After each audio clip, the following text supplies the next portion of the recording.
完了完了，大家先看两张图片。昨天是这么一个情况，昨天我开着车去东莞，然后办点事，结果在高速上面跟另外一台车碰在一块了。当然我是全责，我当时手机在玩微信，然后看到前面有一台车跑得很慢，所以我也就没看后视镜，直接变道了。结果车的右前方直接干在另外一台车的两片门中间，挺严重的，当时感觉整个车都跳起来了。那么现在的问题是什么呢？这台车不是我的，是我跟朋友借的，而且是一台新车，才买了3个月的新车，并且现在首保的时间都还没到。首保的话是5000公里首保，现在的车刚好开了4700公里，还差300公里，也就是说一台还没开始首保的车就被我给撞了。所以这下我真的不知道怎么去跟朋友那边交代了。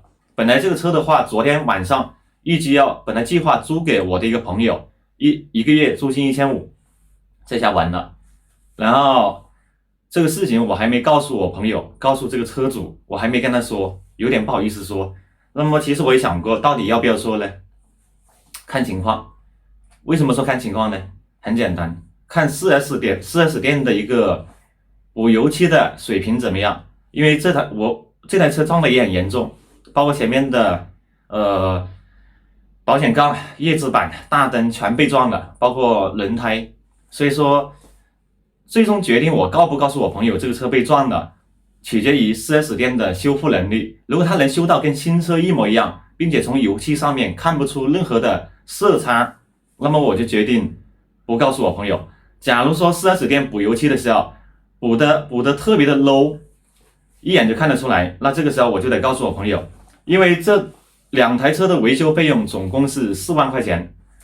所以说而且都是两台便宜的车，我那台是长安，我朋友那台是长安的嘛，75 Plus， 然后对面那台是一台广本的，都是比较便宜的车。就两台这么便宜的车，定损都达到了4万块，可见撞的相当严重了。所以说现在真的麻烦了，到底要不要告诉我朋友呢？算了吧，这个车需要修15天，在 4S 店15天之后去拿车，到时候这15天之内的话，我就跟我朋友说，随便找个理由搪塞一下吧。这个车，因为他经常会去看这个车，所以这15天之内他肯定看不到，因为我放到 4S 店去修了。那这15天先找个理由稳住，然后15天之后看这个车的整体修复情况怎么样。如果修复的 OK， 还是那句话，那就先不说，因为说了之后反而会影响大家的关系。有时候一个善意的隐瞒是很有必要的。